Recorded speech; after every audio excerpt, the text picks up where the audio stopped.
గౌరవ ముఖ్యమంత్రి గారు అక్కడి నుంచి కాకుండా మీ మధ్యలో వెళ్ళి మాట్లాడమని నాకు సూచన చేశారు. ఎందుకంటే ఇది చాలా నా గుండెకి చాలా ఆత్మీయమైన సంఘటన. ఇది ఒక 3-4 సంవత్సరాల క్రితం మీరు ఎగ్జామ్స్ రాసి మీకు ఉద్యోగాలు వచ్చి కూడా మీకు నియామక పత్రాలు ఇవ్వకపోవడం, దాన్ని కోర్టు కేసులు అవ్వడం, ఈ రోజున ఇన్ని వేల మందికి దాదాపు 6,100 పోస్టులు ఈరోజు ఈ విధంగా ఒక పండగ వాతావరణం జరుపుకుంటున్నామంటే దానికి మూల కారకులు గౌరవ ముఖ్యమంత్రి శ్రీ నారా చంద్రబాబు నాయుడు గారు.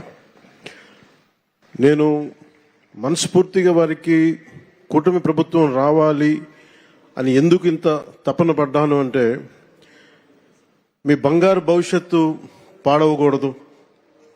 మీలో ఎంతమంది ఇందాక ఒక్కొక్కరితో కథలు వింటా ఉంటే మీ 6,100 మంది దాదాపు 4 లక్షల పైచిలుకు యువత ముందుకొచ్చి పోటాపోటీగా ఎగ్జామ్స్ ప్రవేశ ఉత్తీర్ణ పరీక్షలు చేస్తే దాంట్లో కేవలం 6,100 మాత్రమే సెలెక్ట్ అయ్యారంటే అంత టఫ్ ఎగ్జామ్ ఇది.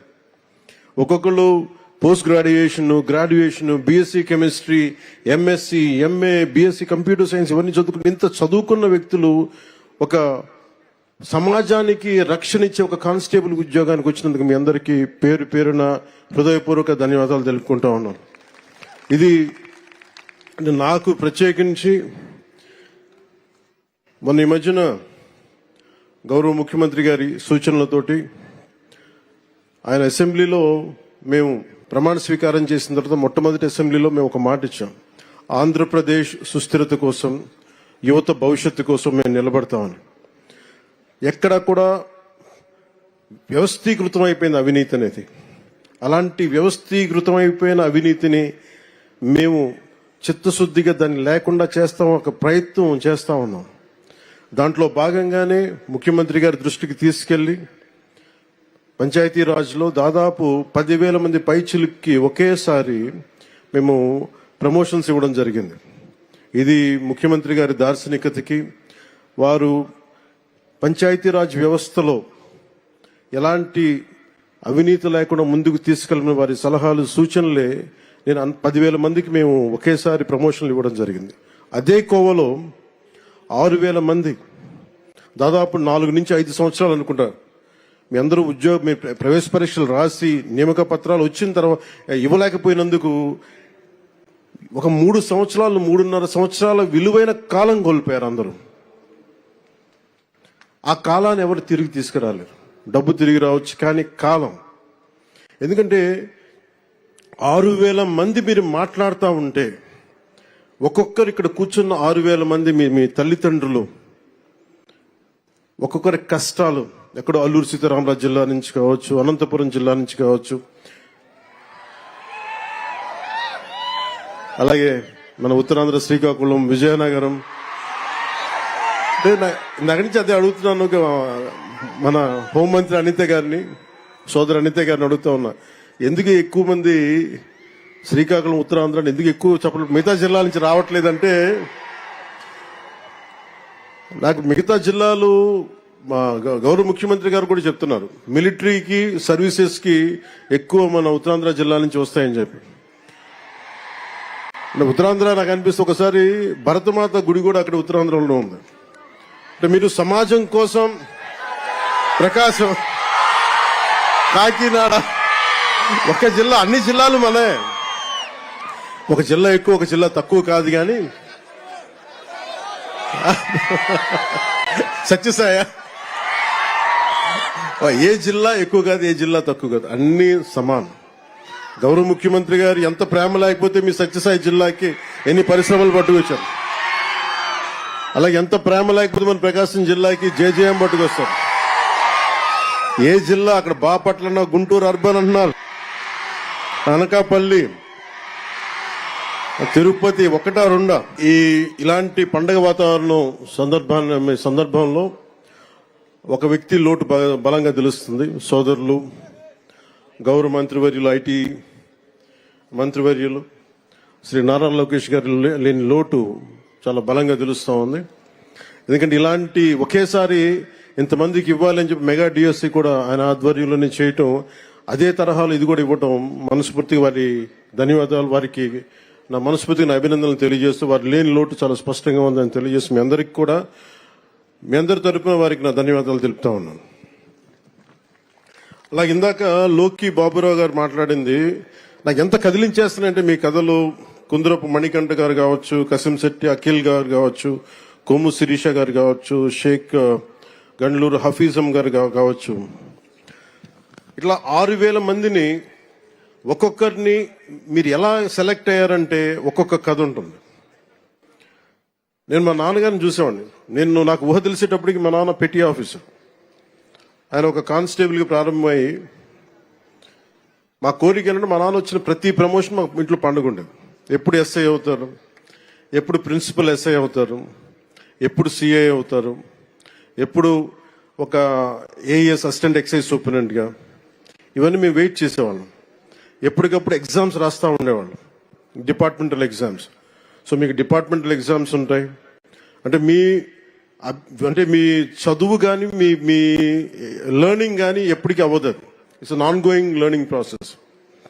నాకు మీ అందరినీ చూస్తే నాకు ఎంత ఆనందంగా ఉందండి. ఇందాక గౌరవ ముఖ్యమంత్రి గారితో నాకు అవకాశం లభించింది, మీ అందరినీ చాలా దగ్గరగా చూసే అవకాశం, మొత్తం అన్ని జిల్లాల నుంచి ప్రతి ఒక్కరిని నమస్కరించడానికి, మీ తల్లిదండ్రులతో మాట్లాడటానికి ఎంత ఆనందం అనిపించిందంటే, నాకు మీ కళ్ళల్లో ఆ ఆనందం నాకు నా తల్లిదండ్రులను చూసుకున్నట్టు అనిపించింది. మీ అందరిని చూస్తాను, అంత అద్భుతంగా అనిపించింది నాకు.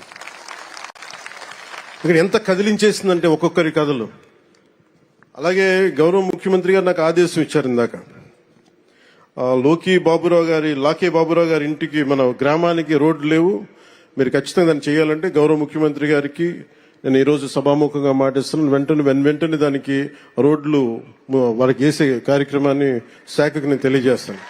అంటే నాకు ఏమి నచ్చింది ఇంట్లో అంటే, మీరు కాకి చొక్కా వేసుకుంటే అది మీ గుండె ధైర్యానికి సూచన. అందరూ భయపడతారు ఇలాంటి బాధ్యతతో కూడిన ఉద్యోగాలు చేయాలంటే, కానీ మీరు ఎదురొచ్చి సమాజం కోసం మీరు చేస్తున్నారు సేవ, సమాజం కోసం మీరు సేవ చేస్తున్నారు. దాదాపు ఇన్ని కోట్ల మంది జనానికి మీరు ధైర్యం ఇస్తున్నారు.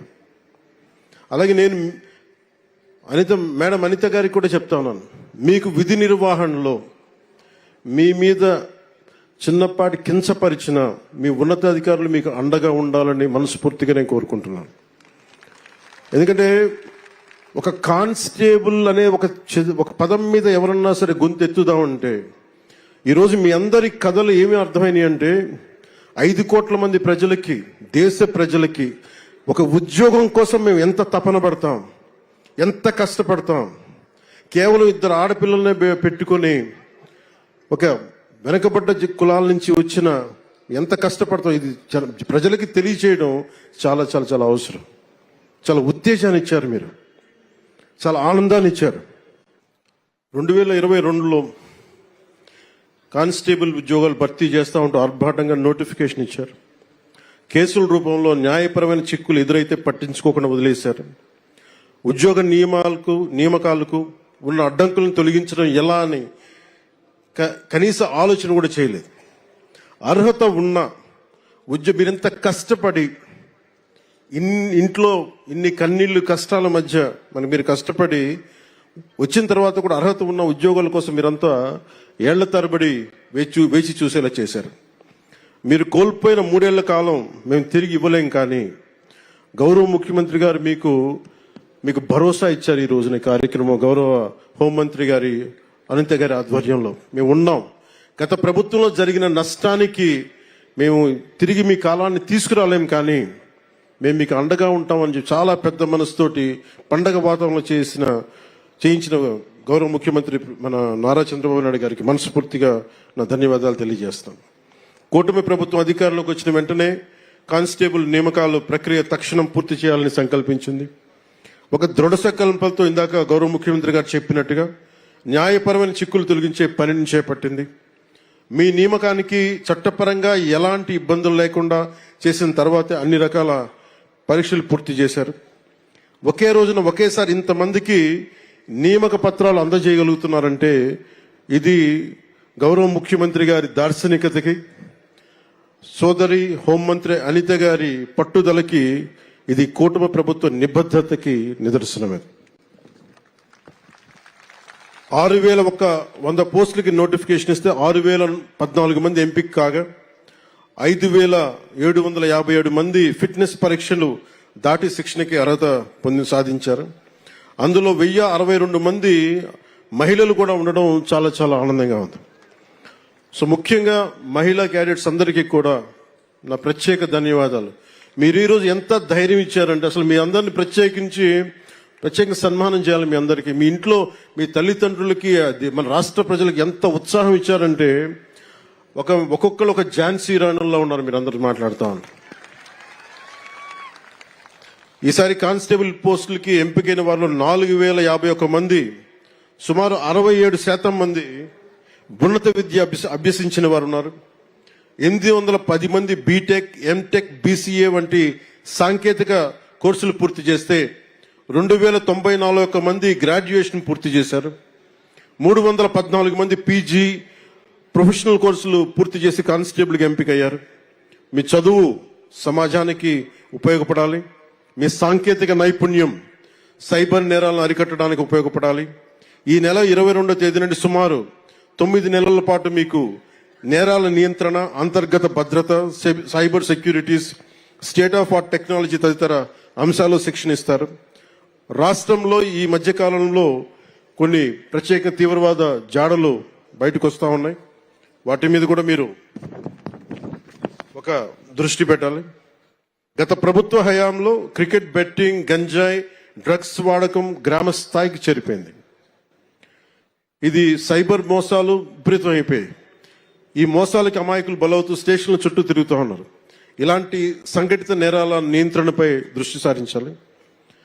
కానిస్టేబుల్సే మన పోలీస్ శాఖకి మూల స్తంభాలు. మీరు లేకపోతే పోలీస్ శాఖ లేదు, మీరు లేకపోతే జీవం లేదు, మీరు లేకపోతే గుండె ధైర్యం లేదు.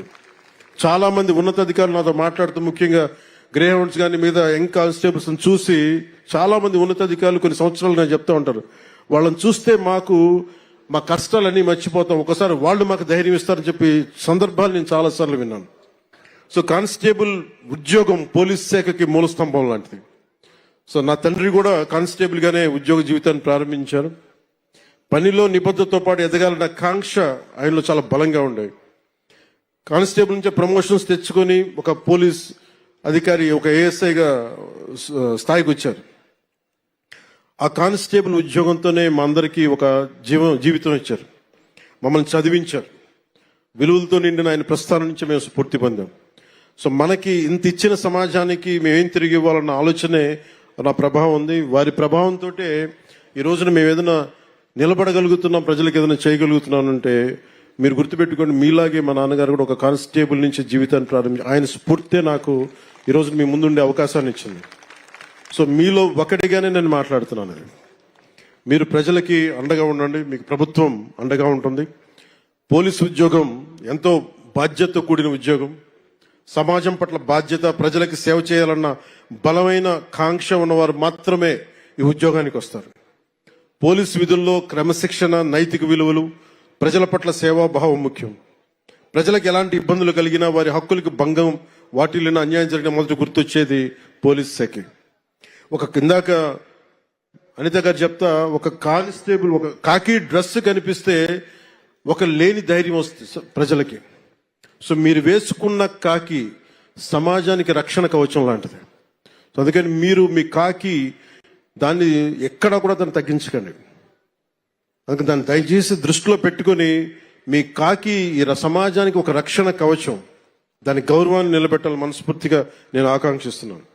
మీ విధులు ఈ రోజున గౌరవ ముఖ్యమంత్రి గారు కోరుకున్న దాదాపు 15% ఆర్థిక అభివృద్ధి కావాలి అని మా అందరికీ చెప్తా ఉంటారు.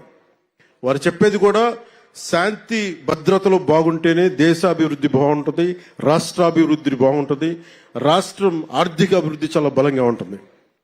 ఈ మధ్యన గౌరవ ఉత్తరప్రదేశ్ ముఖ్యమంత్రి గారు కూడా సడన్ గా ఇన్ని లక్షల కోట్లు ఎందుకు పెట్టుబడిగా వచ్చినాయి ఉత్తరప్రదేశ్కి యోగి ఆదిత్యనాథ్ గారు మాట్లాడుతూ ఉంటే శాంతి భద్రతలు మేము బలంగా చేస్తున్నామే కాబట్టి మా రాష్ట్రానికి పెట్టుబడులు వస్తున్నాయని.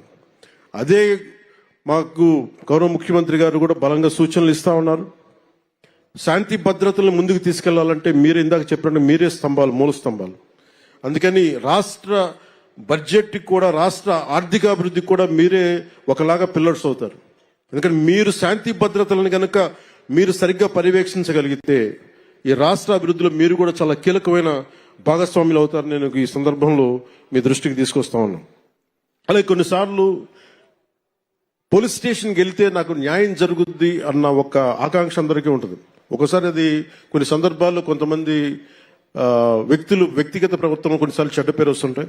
దాన్ని దృష్టిలో పెట్టుకొని మీరు మంచి పేరు వచ్చేలా చేయాలి మనస్ఫూర్తిగా కోరుకున్న. అదే సమయంలో విధి నిర్వహణలో ఉన్న అధికారులకి ఎలాంటి ఇబ్బందులు ఎదురైనా ప్రత్యేకించి కూటమి ప్రభుత్వం, గౌరవ ముఖ్యమంత్రి నారా చంద్రబాబు నాయుడు గారి నాయకత్వంలో కూటమి ప్రభుత్వం మీకు అండగా నిలుస్తుంది. ఇటీవల ఒక గౌరవ మాజీ ముఖ్యమంత్రి గారు పోలీసు ఉన్నతాధికారులకు సైతం నేరుగా హెచ్చరికలు జారీ చేస్తా ఉన్నారు. మేము భవిష్యత్తులో వస్తాం, మేము చేస్తామంటే అంటే ఏ స్థాయికి వెళ్ళిపోయారో చూడండి. ప్రభుత్వ పోలీసు ఉన్నతాధికారులను కూడా బెదిరించే స్థాయికి వెళ్ళిపోయారు. ఇలాంటి మారాలి, ఉండాలి అంటే మేమందరం చాలా గట్టిగా ఉన్నాం. అదే స్థానంలో మీ మద్దతు సంపూర్ణంగా కోరుకుంటున్నాం. ఏ అధికారి కూడా, ఏ రాజకీయ నాయకుడు కూడా పోలీస్ అధికారులు కానీ ఒక పోలీస్ కానిస్టేబుల్ దగ్గర నుంచి ఉన్నత పోలీస్ అధికారి వరకు బెదిరిస్తే ఉపేక్షించదు నారా చంద్రబాబు నాయుడు గారి నాయకత్వంలోని కూటమి ప్రభుత్వం. చాలా చాలా బలంగా తీసుకుంటాం, దాన్ని బలహీనంగా తీసుకోం మేము. అంటే ఇచ్చే ప్రతి స్టేట్మెంట్ చాలా it will be keenly observed. అలాగే ఉన్నతాధికారులు కూడా మేము మీకు గైడెన్స్ ఇవ్వాలని మనస్ఫూర్తిగా కోరుకుంటూ, శాంతి భద్రత పరిరక్షణలో మన ఎవరం కూడా ఏ కులంలో పుట్టాలి, ఏ జిల్లాలో పుట్టాలి, ఏ రంగులో పుట్టాలి, ఎంత హైట్లో పుట్టాలి, మన ఎవరికి చాయిస్ లేదు. కానీ ఎలా ప్రవర్తించాలి అన్నది మటుకు మన చాయిస్ ఉంటుంది. మనకి కవి సామ్రాట్ విశ్వనాథ సత్యనారాయణ గారు చెప్పినట్టుగా అన్ని అనర్థాలకి మూలం మానవ ప్రవృత్తి హేతువు కానీ వాని కులం కానీ, మతం కానీ, ప్రాంతం కానీ కాదు. దీన్ని మీరు బలంగా గుండెల్లోకి తీసుకోండి. ఎందుకు చెప్తున్నానంటే ఇది కూటమి ప్రభుత్వం ప్రజల మాన ప్రాణ సంరక్షణ, శాంతి భద్రతల పరిరక్షణ ప్రాధాన్యత ఇస్తుంది. ముఖ్యంగా